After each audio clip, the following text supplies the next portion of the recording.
भाषा भाषा शब्द संस्कृत भाष धातु से निष्पन्न है जिसका अर्थ है भाष व्यक्ता या वाची अर्थात व्यक्त वाणी।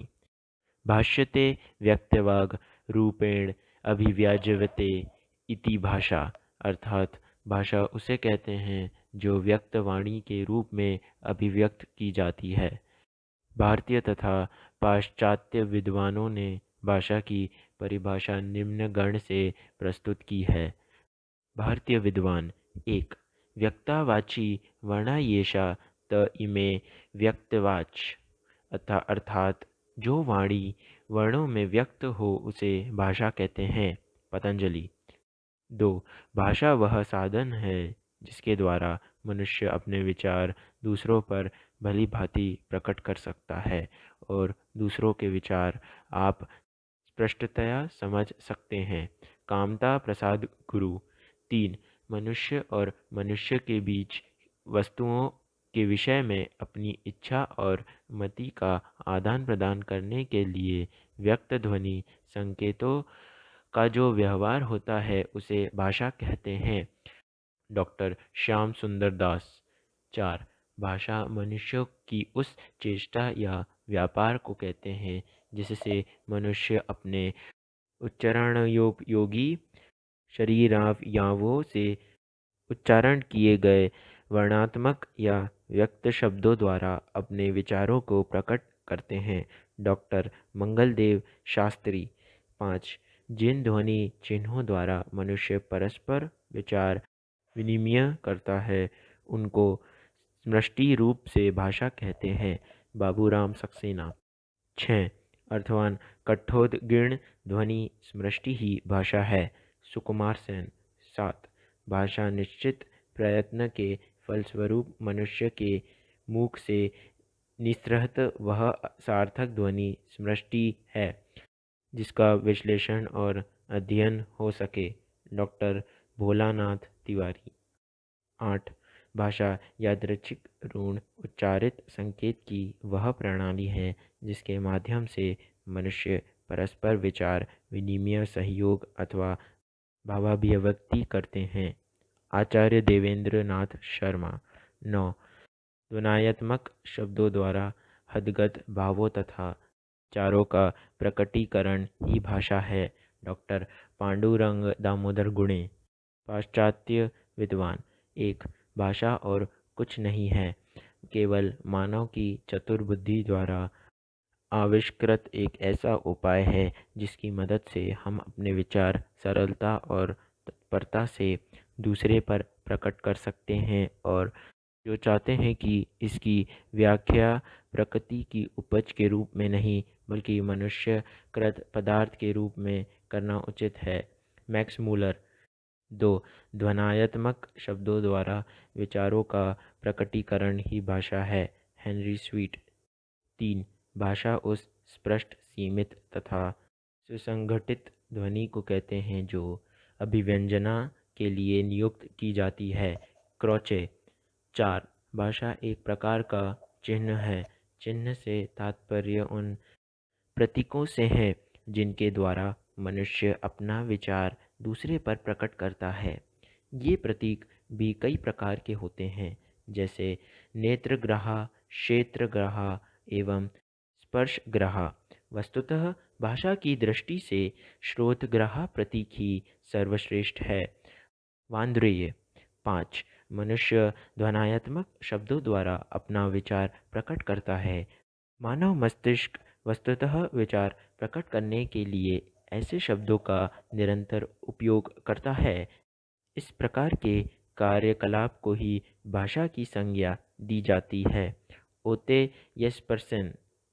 6 विचारों की अभिव्यक्ति के लिए जिन व्यक्त एवं स्पष्ट ध्वनि संकेतों का व्यवहार किया जाता है उसे भाषा कहते हैं। गार्डिनर। 7 भाषा यादृच्छिक ध्वनि संकेतों की ही प्रणाली है जिसके माध्यम से मानव परस्पर विचारों का आदान प्रदान करता है। ब्लॉक तथा ट्रैगर।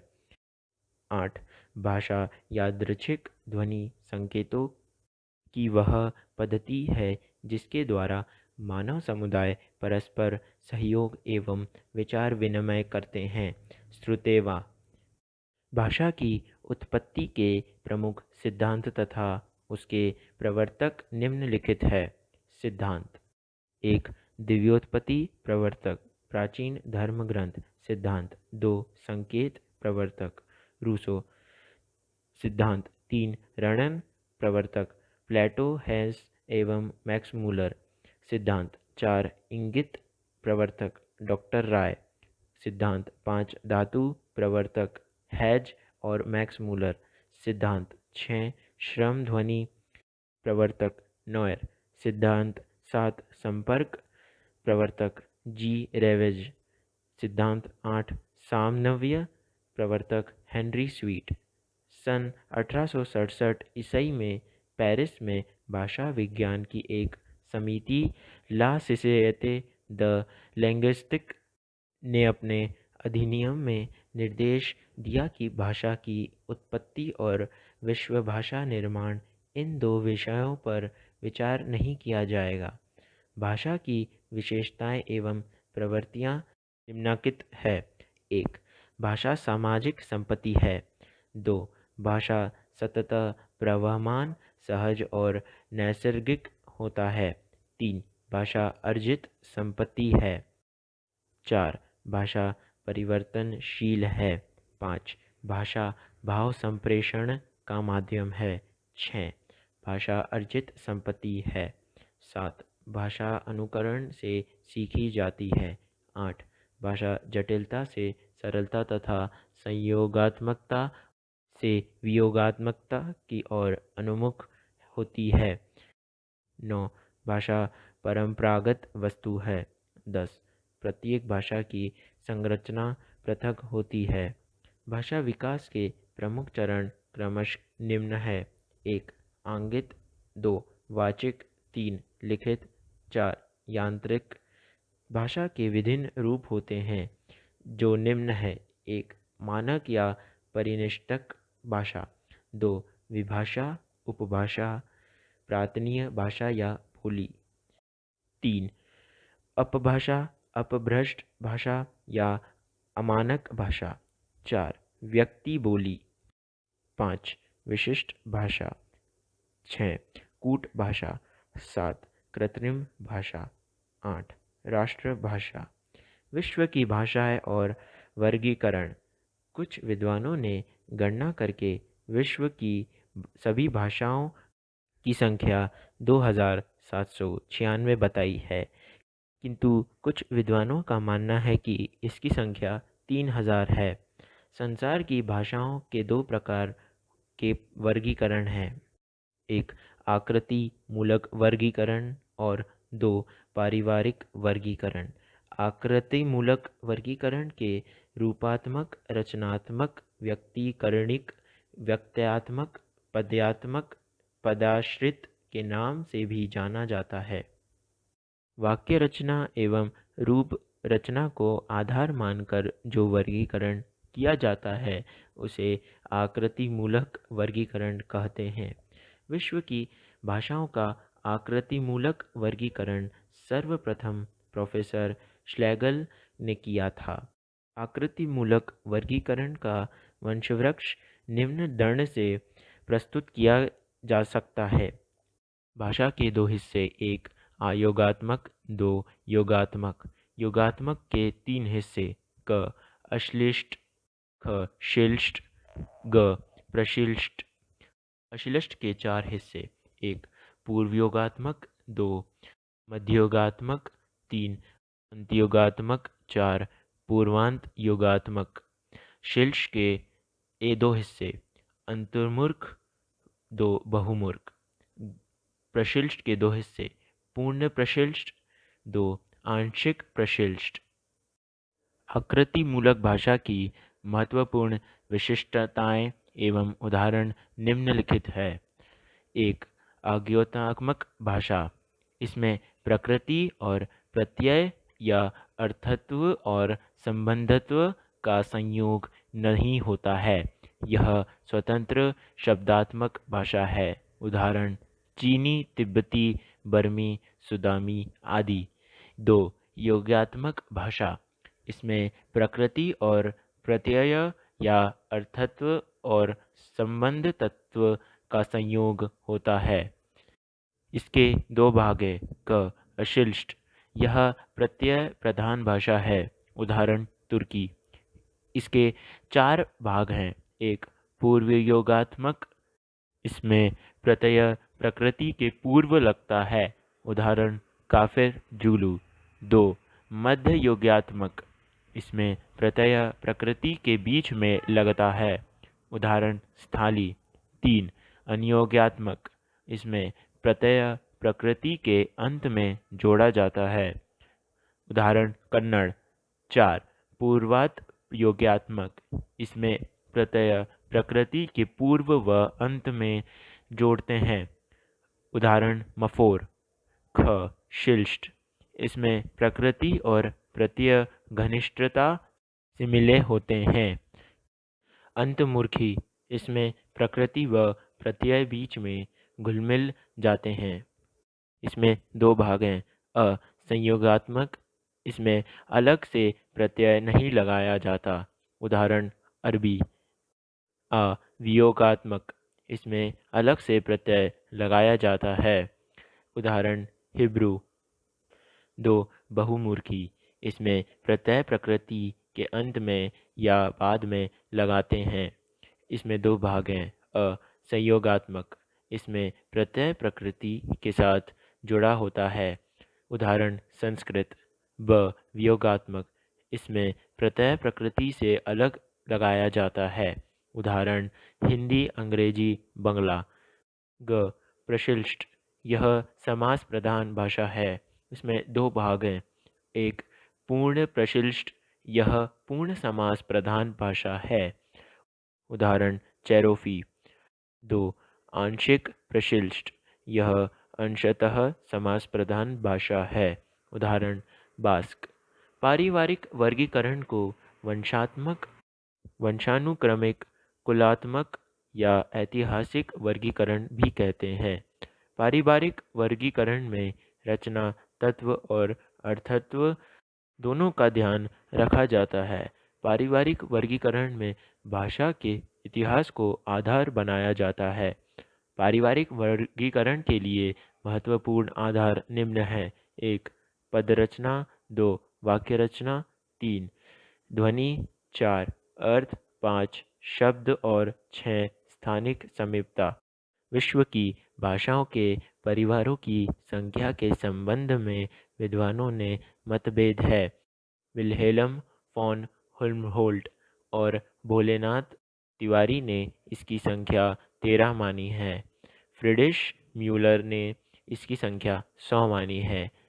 निर्विवाद रूप से 4 भौगोलिक क्षेत्र के अंतर्गत 18 भाषा परिवार के प्रमुखता दी जाती है। तो निम्न है। क यूरेशिया। 1. भारोपीय। 2. द्रविड़ परिवार।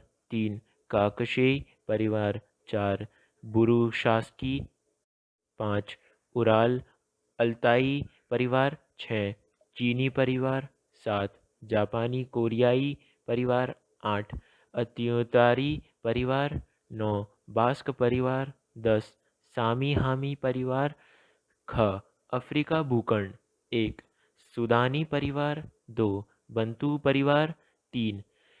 3. होतेनतोत पुश्मैनी परिवार। ग प्रशांत महासागरीय भूखंड। 1. मलय पोलिनेशियाई परिवार। 2. पापुआ परिवार। 3. ऑस्ट्रेलियन परिवार। 4. दक्षिण पूर्व एशियाई परिवार। घ अमेरिका भूखंड। 1. अमेरिकी परिवार। भारोपीय परिवार। भारोपीय परिवार को इंडो जर्मनिक आर्य परिवार, भारत हित्ती परिवार के नाम से भी जाना जाता है। भारोपीय परिवार की 10 शाखाएं हैं, जिन्हें ध्वनि के आधार पर शतम और किंतुम 2 वर्गों में बांटा जाता है। शतम वर्ग। 1. भारतीय ईरानी आर्य। 2. बाल्टो स्वालिक। 3. आर्मेनी। 4. अल्बानी केतुम वर्ग। 5. जर्मनिक। 6. केल्टिक। 7. ग्रीक 8, तोखरी 9, हिटाइत 10, इटालिका। डॉक्टर ग्रियर्सन ने भारतीय ईरानी की 3 उपवर्गों का उल्लेख किया है। 1. ईरानी, 2. दरद और 3. भारतीय आर्य भाषा। ईरानी साहित्य का प्राचीनतम धर्मग्रंथ अवेस्ता है। अवेस्ता का अर्थ शास्त्र है। अवेस्ता को बैक्ट्रिया की राजभाषा होने के कारण प्राचीन बैक्ट्रियम भी कहा जाता है। कुछ लोग भूलवश अवेस्ता को जिंद भी कहते हैं। महाकवि फिरदौसी का शाहनामा ईरान की राष्ट्रीय महाकाव्य है। ईरानी भाषाओं का वंशवृत्त निम्न दर्ण से प्रस्तुत किया जाता है। ईरानी भाषाएं, इसमें 2 भाग हैं। पश्चिमी, इसमें 2 भाग हैं। मीडियन और प्राचीन फ़ारसी। पूर्वी, इसमें 2 भाग हैं। Avesta, मोगदियन, Pamir. अवेस्ता, इसमें 7 भाग हैं। वर्गिस्ता, पाश्ते, Pahlavi, Devari, Balochi, ओसेटिक Kurdi. Pahlavi, इसमें 2 भाग हैं। हुजारेश, पाजत। दर्द शब्द का अर्थ पर्वत होता है। इसका प्राचीन नाम पैशाची प्राकृत भी है।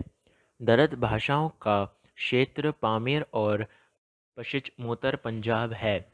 दरद उपवर्ग की प्रमुख भाषाएं कश्मीरी, शीना, चित्राली, काफिर, कोहिस्तानी आदि है। भारतीय आर्य भाषाएं। भारतीय आर्य भाषा समूह को काल क्रम की दृष्टि से निम्न वर्गों में बांटा गया है। अ प्राचीन भारतीय आर्य भाषाएं। 1. वैदिक संस्कृत। 2. संस्कृत अथवा लौकिक संस्कृत।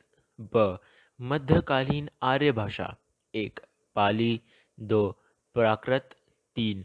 अपभ्रंश। स आधुनिक भारतीय आर्य भाषा।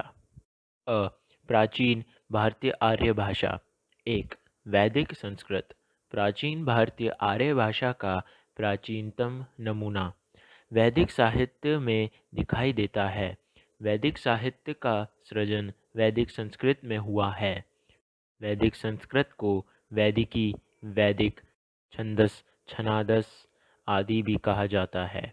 वैदिक साहित्य को 3 भाग में वर्गीकृत किया गया है। 1. संहिता। 2. ब्राह्मण एवं 3. उपनिषद। साहित्य विभाग में रत संहिता, युंजह संहिता, समा संहिता एवं अथर्व संहिता आते हैं। महत्व की दृष्टि से प्रधान रत संहिता है। रक का शाब्दिक अर्थ है स्तुति करना। ऋग्वेद में 10 मंडल, 1028 सूक्त एवं 10,580 रंचाएँ हैं। इसके सूक्त प्राय यज्ञों के अवसरों पर पढ़ने के लिए देवता की स्तुतियों से संबंध रखने वाले गीतात्मक काव्य है। युंजह संहिता में यज्ञों के कर्माकरण में प्रयुक्त मंत्र पद एवं गद्य दोनों रूपों में संग्रहित है। युंजह संहिता कृष्ण एवं शुक्ल इन दोनों रूपों में सुरक्षित है। कृष्ण यजुर्वेद संहिता में मंत्र भाग एवं गद्यमय व्याख्यात्मक भाग साथ साथ संकलित किए गए हैं, परंतु शुक्ल यजुर्वेद संहिता में केवल मंत्र भाग संग्रहित है। सामवेद में सोम यज्ञों में वीणा के साथ गाए जाने वाले स्तुतों को गेय पदों में सजाया गया है। सामवेद में केवल 75 मंत्र ही मौलिक है, शेष ऋग्वेद से लिए गए हैं। अथर्ववेद संहिता जन साधारण में प्रचलित मंत्र तंत्र टोने टोटके का संकलन है। ब्रह्मांड भाग में कर्मकांड की व्याख्या की गई है। प्रत्येक संहिता के अपने अपने ब्रह्मांड ग्रंथ है। इनमें ऋग्वेद के ऐतरेय ब्रह्मांड, सामवेद के तांडव अथवा पंचविश ब्रह्मांड, शुक्ल यजुर्वेद का शतपथ ब्रह्मांड, कृष्ण यजुर्वेद का तैत्तिरीय ब्रह्मांड ग्रंथ महत्वपूर्ण है। ब्रह्मांड ग्रंथों के परिशिष्ट या अंतिम भाग उपनिषदों के नाम से प्रसिद्ध हुए।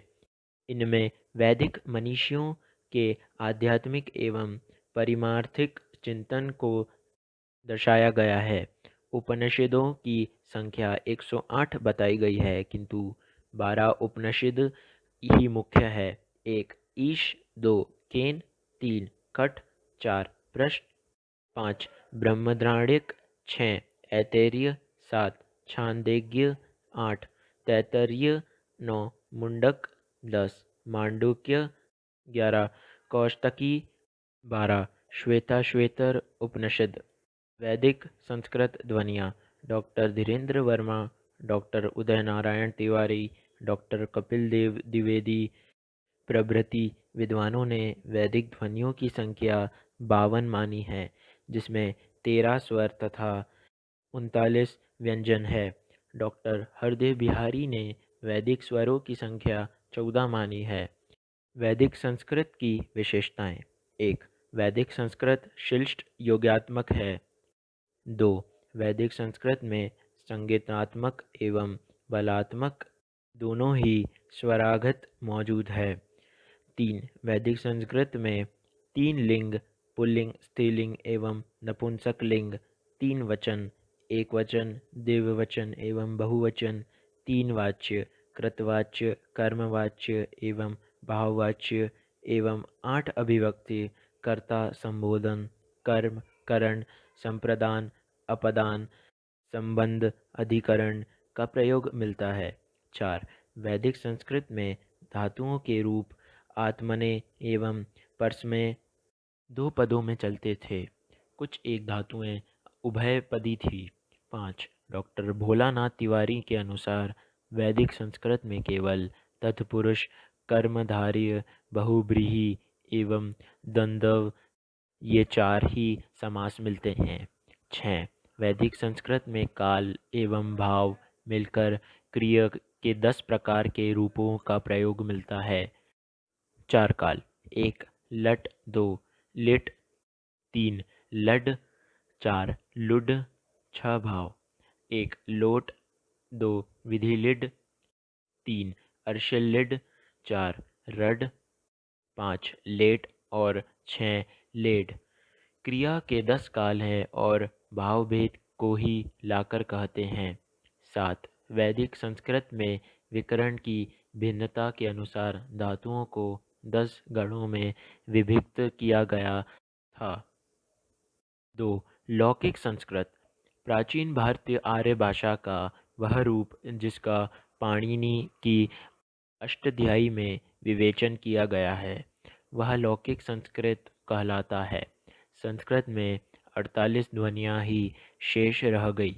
वैदिक संस्कृत की 4 ध्वनियाँ ण, णः, जीलः मूल्य और उपध्मानीय के लुप्त होने से लौकिक संस्कृत की 48 ध्वनियाँ शेष बच गई। ब मध्यकालीन आर्य भाषा: 1 पाली। पाली का अर्थ बुद्ध वचन होने से यह शब्द केवल मूल त्रिपिटक ग्रंथों के लिए प्रयुक्त हुआ। पाली में त्रिपिटक ग्रंथों की रचना हुई। त्रिपिटकों की संख्या 3 है। 1 सुत्त पिटक, 2 विनय पिटक, 3 अभिधम्म पिटक। बौद्ध धर्म के प्रचार प्रसार के उद्देश्य से सम्राट अशोक के पुत्र कुमार महेंद्र त्रिपिटकों के साथ लंका गए। वहां लंका नरेश वटगामनी के संरक्षण में थेरवाद का त्रिपिटक लिपिबद्ध हुआ। पाली भारत की प्रथम देश भाषा है। सुत्त पिटक साधारण बातचीत के ढंग पर दिए गए बुद्ध के उपदेशों का संग्रह है। इस पिटक के अंतर्गत 5 निकाय आते हैं जो निम्न है: 1 दीघ निकाय, 2 मध्यम निकाय, 3 संयुक्त निकाय, 4 अंगुत्तर निकाय, 5 खुदक निकाय। खुदक निकाय में 5 ग्रंथ है: 1 खुदक पाठ, 2 धम्म पाठ, 3 उदान, 4 इतिवृत्तक, 5 सुत्तनिपात, 6 विमानवथु, 7 पेटवत्तु, 8 थेर गाथा, 9 थेरी गाथा, 10 जातक, 11 निधेश, 12 पटी संविधामग 13 अपदान 14 बुद्धधम्मास 15 चरिया पिटक। विनय पिटक में बुद्ध की उन शिक्षाओं का संकलन है जो उन्होंने समय समय पर संघ संचालन को नियमित करने के लिए दी थी।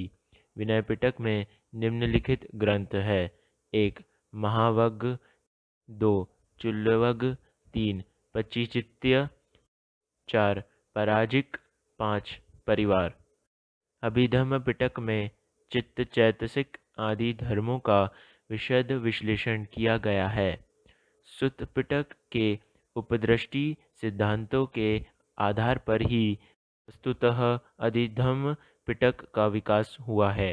अभिधम्म पिटक में 7 ग्रंथ है: 1 धम्म संगणी, 2 विभंग, 3 धातु कथा, 4 पुग्गल पंयजति, 5 कथावत्थु, 6 यमक, 7 पठठान। पाली में त्रिपिटक साहित्य के अलावा अठ्ठकथा साहित्य, मिलिंदपाहियों, दीपवंश, महावंश आदि ग्रंथ भी अपना महत्वपूर्ण स्थान रखते हैं। इन ग्रंथों के अनुशीलन से पता चलता है कि पाली का प्रचार न केवल उत्तरी भारत में था, अपितु बर्मा, लंका, तिब्बत, चीन आदि देशों तक विस्तारित था। अट्ठकथा साहित्य के प्रणेता आचार्य बुद्धघोष बतलाए जाते हैं, जिनका समय ईसा की 5वीं शताब्दी निश्चित है। बुद्धघोष कृत विशुद्ध मार्ग के बौद्ध सिद्धांतों का कोश भी कहा जाता है। पाली भाषा के 3 व्याकरण ग्रंथ उपलब्ध है जो निम्नलिखित है: 1 कच्चान व्याकरण, 2 मोगलान व्याकरण तथा 3 सद्धनीति। कच्चान व्याकरण के रचयिता महाकच्यान माने जाते हैं। कालक्रम के यह सर्वप्राचीन पाली व्याकरण है। कच्चान व्याकरण को कच्चान गंध या सुसंधि कप भी कहा जाता है। कच्चान व्याकरण में 4 कप, संधि कप, नाम कप, आख्यात कप तथा किब्बिधान कप है। मोगलान व्याकरण के रचयिता मोगलान है। इन्होंने इस पर वृत्ति और पंचिका लिखी है। मोगलान श्रीलंका के अनुराधापुर के थूपाराम बिहार में रहते थे तथा वे अपने समय के संघराज थे। मोगलान व्याकरण पाली व्याकरण में पूर्णता तथा गंभीरता में सर्वश्रेष्ठ व्याकरण है। इस व्याकरण में 1817 सूत्र हैं। सद्धनीति व्याकरण के रचयिता बर्मी भिक्षु अंगवंश थे। ये अंगपंडित तृतीय भी कहलाते हैं। सद्धनीति व्याकरण 3 भाग, 27 अध्याय तथा 1391 सूत्रों में निबद्ध है। विभिन्न विद्वानों द्वारा पाली शब्द की व्युत्पत्ति निम्नलिखित ढंग से बताई गई है। विद्वान आचार्य विधुशेखर। व्युत्पत्ति पंती, पति, पट्टी, पल्ली, पाली। विद्वान मैक्स वालेसर। व्युत्पत्ति पाटिल पुत्र। विद्वान भिक्षु जगदीश कश्यप। व्युत्पत्ति पर्याय, पलियाय, पालियाय, पाली। विद्वान वाकर नागल। व्युत्पत्ति प्राकृत, पाकट, पाअड, पाअल, पाली। विद्वान भिक्षु सिद्धार्थ। व्युत्पत्ति पाठ, पाण, पाणी, पाली। विद्वान कोसंबी। व्युत्पत्ति पाल, पाली। विद्वान उदय नारायण तिवारी। व्युत्पत्ति पा, णिज, ली, पाली। पाली भाषा के प्रदेश को लेकर विद्वानों में काफ़ी मतभेद है। विभिन्न विद्वानों द्वारा वर्णित पाली भाषा का प्रदेश निम्नकंत है: विद्वान श्रीलंकाई बौद्ध तथा चाइल्डर्स। पाली भाषा प्रदेश मगध। विद्वान वेस्ट घाट तथा स्टैनकोनो प्रदेश विंध्य प्रदेश। विद्वान ग्रियर्सन व राहुल प्रदेश मगध। विद्वान ओल्डेनवर्ग प्रदेश मगध। विद्वान रीच डेविड प्रदेश कलिंग। विद्वान सुनीति कुमार चटर्जी प्रदेश मध्य देश की बोली। विद्वान देवेंद्र नाथ शर्मा प्रदेश मथुरा। विद्वान उदय नारायण तिवारी प्रदेश मध्य देश की बोली। सर्वसम्मति से विद्वानों ने पाली भाषा का प्रदेश मध्य प्रदेश की बोली को स्वीकार किया है।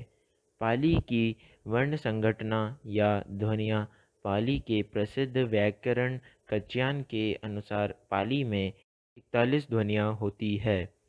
कच्यान के अनुसार पाली में 8 स्वर तथा 33 व्यंजन होते हैं तथा मोगलान के अनुसार 10 स्वर तथा 33 व्यंजन होते हैं। पाली में वर्णों का वर्गीकरण निम्न ढंग से किया जा सकता है। स्वर: ह्रस्व आ ई उ ए ओ।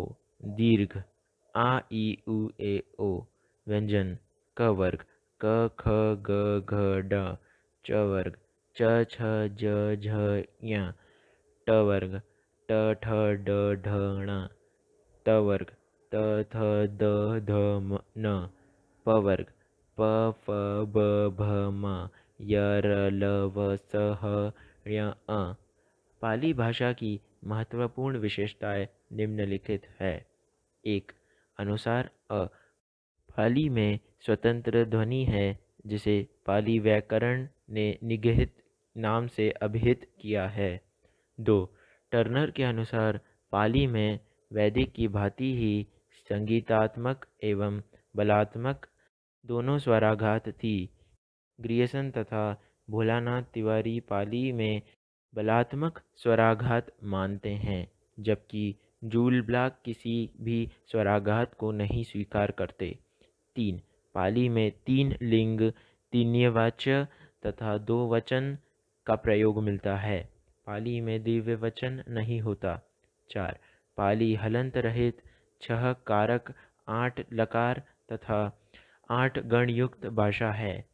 प्रथम प्राकृत के अंतर्गत ही अभिलेखी प्राकृत या शिलालेखी प्राकृत भी आता है। इसके अधिकांश लेख शिला पर अंकित होने के कारण इसकी संज्ञा शिलालेखी प्राकृत हुई। 2. प्राकृत: मध्यकालीन आर्य भाषा को प्राकृत भी कहा गया है। प्राकृत की व्युत्पत्ति के संबंध में 2 मत प्रचलित है जो निम्न है। 1. प्राकृत प्राचीनतम जनभाषा है। प्राकृत प्राचीनतम जनभाषा है। नमी साधु ने इसका निर्वचन करते हुए लिखा है: प्राक पूर्व कृतम प्राकृतम, अर्थात प्राकृत शब्द से इसका निर्माण हुआ है, जिसका अर्थ है पहले की बनी हुई। जो भाषा मूल से चली आ रही है उसका नाम प्राकृत है। 2. प्राकृत की उत्पत्ति संस्कृत से हुई है। इस मत की पुष्टि करने वाले विद्वान निम्नलिखित है। 1. प्राकृतिं संस्कृतं तत्र भवन तत आगतम प्राकृतम, अर्थात प्रकृति या मूल संस्कृत है और जो संस्कृत से अगात हो वह प्राकृत है। 2. प्रकृतिः संस्कृतं तत्र भवम प्राकृतम्युच्यते, अर्थात प्रकृति या मूल संस्कृत है, उससे उत्पन्न भाषा को प्राकृत कहते हैं। 3. प्राकृत से सर्वमेय संस्कृत योनिः, अर्थात प्राकृत की जननी संस्कृत है। प्राकृतः संस्कृतात् आगतं प्राकृतम, अर्थात प्रकृति संस्कृत से आगत प्राकृत है। अब प्राय सभी विद्वानों से इस बात को स्वीकार लिया है कि प्राकृत की उत्पत्ति संस्कृत से हुई है। द्वितीय प्राकृत को साहित्यिक प्राकृत भी कहते हैं। प्राकृत भाषाओं के विषय में सर्वप्रथम भरत मुनि ने नाट्यशास्त्र में विचार किया। भरत मुनि ने अपने नाट्यशास्त्र में 7 मुख्य प्राकृत तथा 7 गौण विभाषा की चर्चा की है। प्राकृत व्याकरणों में सर्वप्रथम नाम वररुचि का आता है। इनके व्याकरण का नाम प्राकृत प्रकाश है। इसमें 12 परिच्छेद है। वररुचि ने प्राकृत प्रकाश ग्रंथ में प्राकृत भाषा के 4 भेद बताए हैं जो निम्नलिखित हैं। 1. महाराष्ट्री। 2. पैशाची। 3. मगधी। 4. शौर सैनी। हेमचंद्र ने अपने प्रसिद्ध ग्रंथ प्राकृत व्याकरण में प्राकृत भाषा के 3 और भेदों की चर्चा की है, जो निम्न है। 1. आर्षी, 2. चूलिका पैशाची और 3. अपभ्रंश। हेमचंद्र को प्राकृत का पाणिनि माना जाता है। अपने व्याकरण के उदाहरणों के लिए हेमचंद्र ने भट्टी के समान एक दव्यश्रय काव्य की भी रचना की है। हेमचंद्र की चूलिका पैशाची को ही आचार्य दर्णी ने भूत भाषा कहा है। महाराष्ट्री प्राकृत व्याकरणों ने आदर्श, परिनिष्ठित तथा मानक प्राकृत माना है। इस प्राकृत का मूल स्थान महाराष्ट्र है। डॉक्टर हर्नल के अनुसार महाराष्ट्री का अर्थ महान राष्ट्र की भाषा है। महान राष्ट्र के अंतर्गत राजपूताना तथा मध्य प्रदेश आदि आते हैं। जॉर्ज ग्रियर्सन एवं जूल ब्लॉक ने महाराष्ट्री प्राकृत से ही मराठी की उत्पत्ति मानी है। भरत मुनि ने दक्षिणात्य प्राकृत भाषा का भेद महाराष्ट्री के लिए ही किया है। अवंती और वहालिक ये दोनों भाषाएं महाराष्ट्री भाषा में अंतर्भूत है। डॉक्टर मनमोहन घोष और डॉक्टर सुकुमार सेन के अभिमत है कि महाराष्ट्री प्राकृत शौरसेनी का ही विकसित रूप है। आचार्य दर्णी ने अपने प्रसिद्ध ग्रंथ काव्यदर्श में महाराष्ट्री को सर्वोत्कृष्ट प्राकृत भाषा बतलाया है। महाराष्ट्री प्राकृत में लिखी गई प्रमुख साहित्यिक कृतियां निम्नलिखित है। 1. राजा हाल कृत गाहा सतसाई। 2. प्रवरसेन कृत रावण वहो। 3. व्याखपति कृत गौड़ वाहो। 4. जयवल्लभ कृत वज्जालग। 5. हेमचंद्र कृत कुमारपाल चरित। शौरसेनी प्राकृत मूलतः शूरसेन या मथुरा के आसपास की बोली है।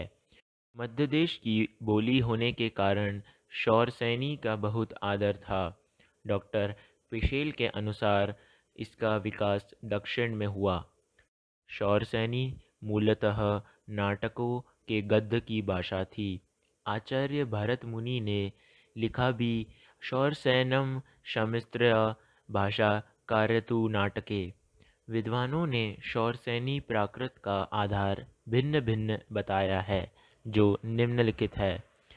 विद्वान वररुचि आधार संस्कृत। विद्वान राम शर्मन आधार महाराष्ट्री। विद्वान पुरुषोत्तम आधार संस्कृत तथा महाराष्ट्री। वररुचि ने शौरसेनी प्राकृत को ही प्राकृत भाषा का मूल माना है। पैशाची प्राकृत को पैशाचिकी, पैशाचिका, ग्राम्य भाषा, भूत भाषा, भूतवचन, भूतभाषित आदि नामों से भी पुकारा जाता है।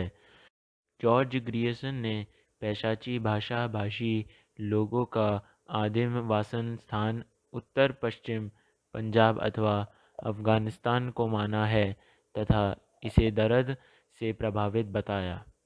लक्ष्मीधर ने अपने प्रसिद्ध ग्रंथ क्षण भाषा चंद्रिका में राक्षस, पिशाच तथा नीच पात्रों के लिए पैशाची भाषा का प्रयोग बतलाया है।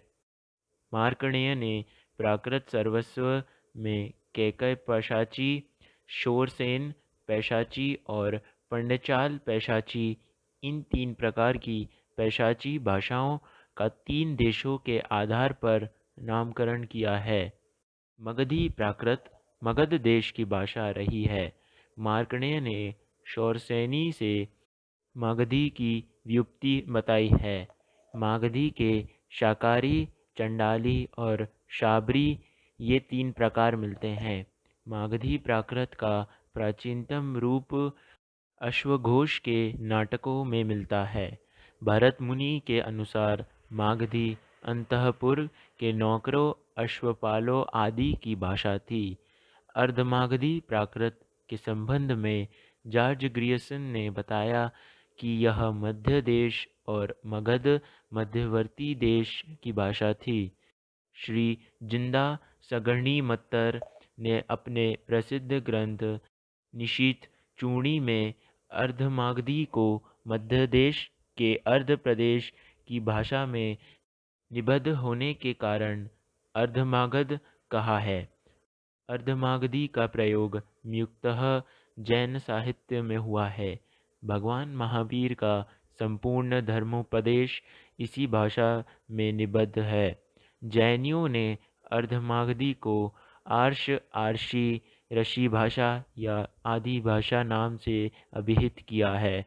डॉक्टर जैकोबी ने प्राचीन जैन सूत्रों की भाषा को प्राचीन महाराष्ट्री कहकर जैन महाराष्ट्री नाम दिया है। आचार्य विश्वनाथ ने साहित्य दर्पण में अर्धमागधी को चेट राजपूत एवं सेठों की भाषा बताया है। 3. अपभ्रंश। अपभ्रंश मध्यकालीन भारतीय आर्य भाषा है और आधुनिक भारतीय आर्य भाषाओं के बीच की कड़ी है। इसलिए विद्वानों ने अपभ्रंश को एक संधिकालीन भाषा कहा है। भर्तहरि के वाक्यपदियम के अनुसार सर्वप्रथम व्याडी ने संस्कृत के मानक शब्दों से भिन्न संस्कारच्युत भ्रष्ट और अशुद्ध शब्दों को अपभ्रंश की संज्ञा दी। व्याडी की पुस्तक का नाम लक्ष्यलोकात्मक संग्रह था, जो दुर्भाग्यवश अनुपलब्ध है। अपभ्रंश शब्द का सर्वप्रथम प्रामाणिक प्रयोग पतंजलि के महाभाष्य में मिलता है। महाभाष्यकार ने अपभ्रंश का प्रयोग अपशब्द के समानार्थक रूप में किया है। अपभ्रंश के सबसे प्राचीन उदाहरण भरत मुनि के नाट्यशास्त्र में मिलते हैं, जिसमें अपभ्रंश को विभ्रष्ट कहा गया है। डॉक्टर भोलानाथ तिवारी और डॉक्टर उदय नारायण तिवारी के अनुसार भाषा के अर्थ में अपभ्रंश शब्द का प्रथम प्रयोग चंड ने अपने प्राकृत लक्षण ग्रंथ में किया है। आचार्य रामचंद्र शुक्ल के अनुसार अपभ्रंश नाम पहले पहल बल्भी के राजा धरसेन द्वितीय के शिलालेख में मिलता है, जिसमें उसने अपने पिता गुहसेन को संस्कृत, प्राकृत और अपभ्रंश तीनों का कवि कहा है। भामा ने काव्यालंकार में अपभ्रंश को संस्कृत और प्राकृत के साथ एक काव्ययोगी भाषा के रूप में वर्णित किया है। आचार्य किशोरीदास वाजपेयी ने अपभ्रंश को ड भाषा कहा है। आचार्य दर्शनी ने काव्यादर्श में समस्त वाङ्मय को संस्कृत, प्राकृत, अपभ्रंश और मिश्र इन चार भागों में विभक्त किया है।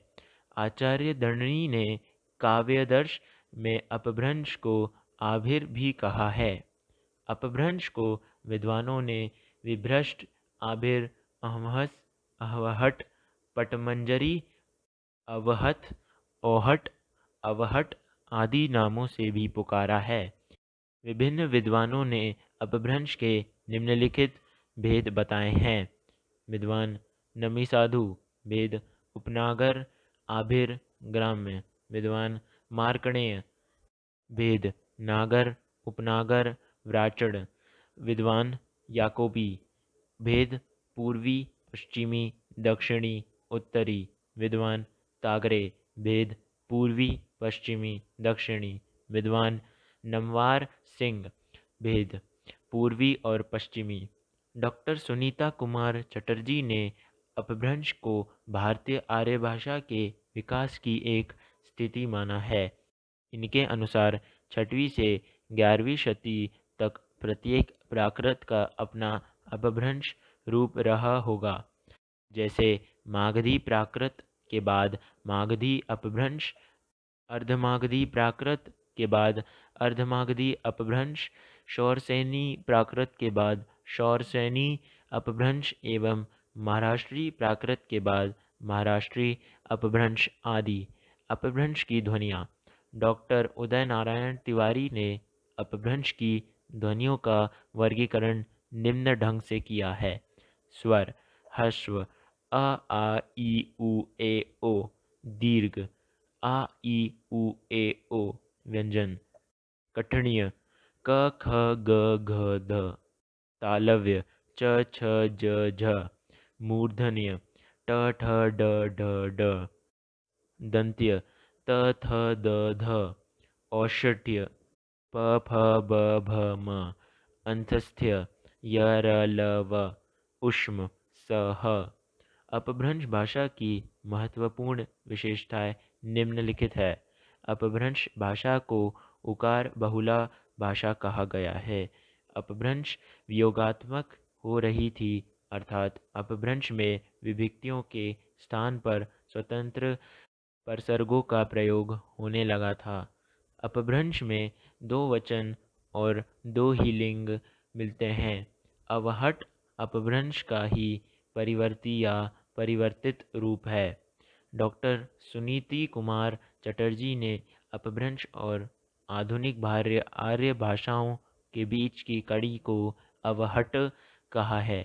अवहट शब्द सर्वप्रथम प्रयोग ज्योतिश्वर ठाकुर ने अपने वर्णरत्नाकर ग्रंथ में किया है। आधुनिक भारतीय आर्य भाषा: आधुनिक भारतीय आर्य भाषा का विकास अपभ्रंश से हुआ है। आधुनिक भारतीय आर्य भाषा का सर्वप्रथम वर्गीकरण डॉक्टर हर्नल ने सन 1880 में किया। डॉक्टर हर्नल ने आधुनिक भारतीय आर्य भाषाओं को 4 वर्ग में विभाजित किया। 1.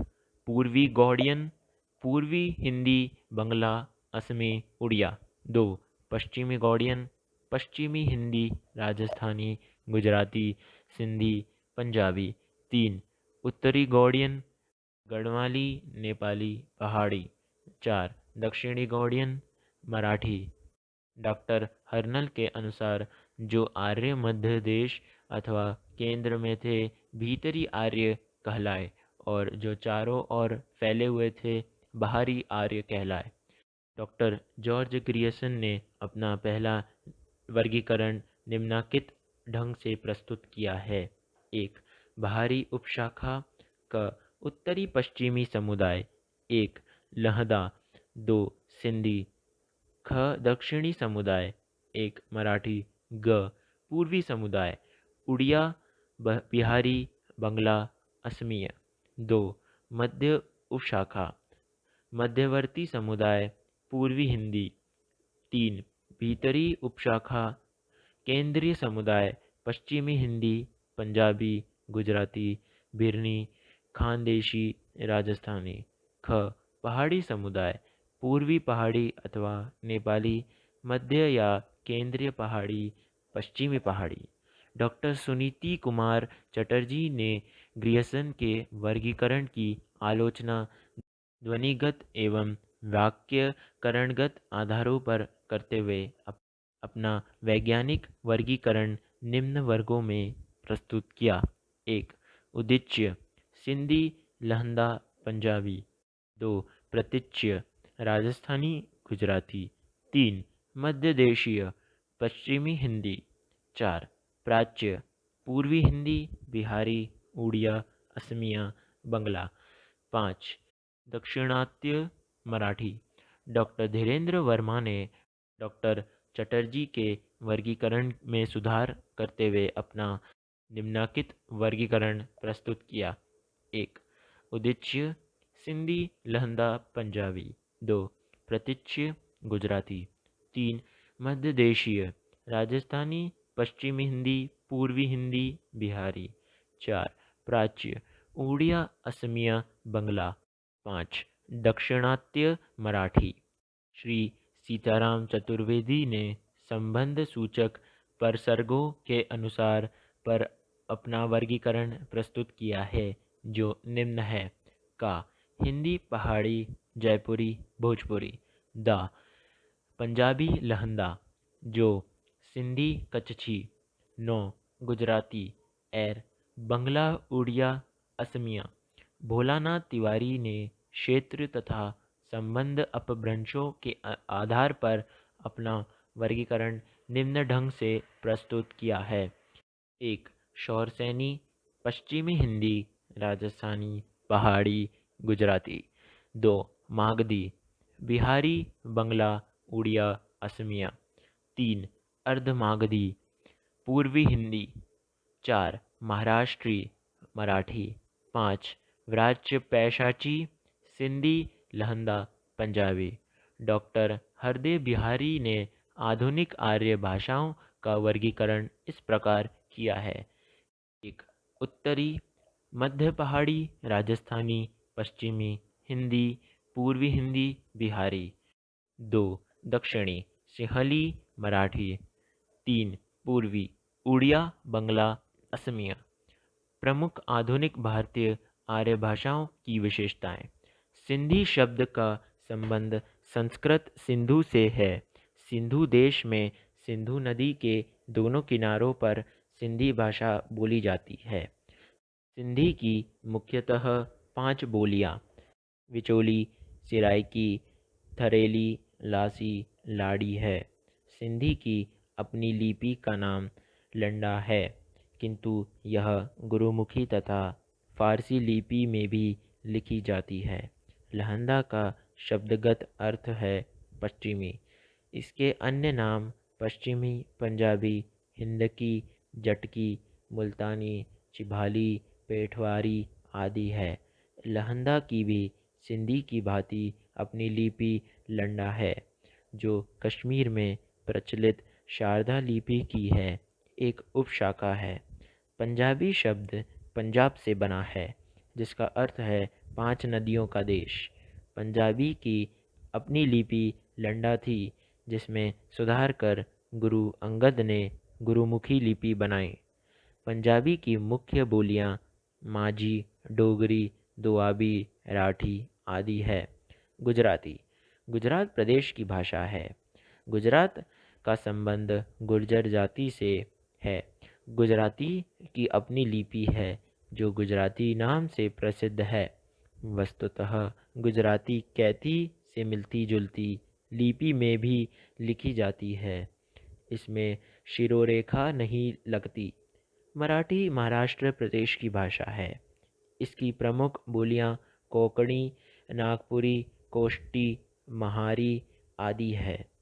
मराठी की अपनी लिपि देवनागरी है, किंतु कुछ लोग मोड़ी लिपि का भी प्रयोग करते हैं। बंगला संस्कृत शब्द बंग प्लस आल से बना है। यह बंगाल प्रदेश की भाषा है। नवीन यूरोपीय विचारधारा का सर्वप्रथम प्रभाव बंगला भाषा और साहित्य पर पड़ा। बंगला प्राचीन देवनागरी से विकसित बंगला लिपि में लिखी जाती है। असमी असम प्रदेश की भाषा है। इसकी मुख्य बोली विष्णुपुरीय है। असमी की अपनी लिपि बंगला है। उड़िया प्राचीन उत्कल अथवा वर्तमान उड़ीसा की भाषा है। इसकी प्रमुख बोली गंजामी, संभलपुरी, बतरी है। उड़िया भाषा बंगला से बहुत मिलती जुलती है, किंतु इसकी लिपि ब्राह्मी की उत्तरी शैली से विकसित है।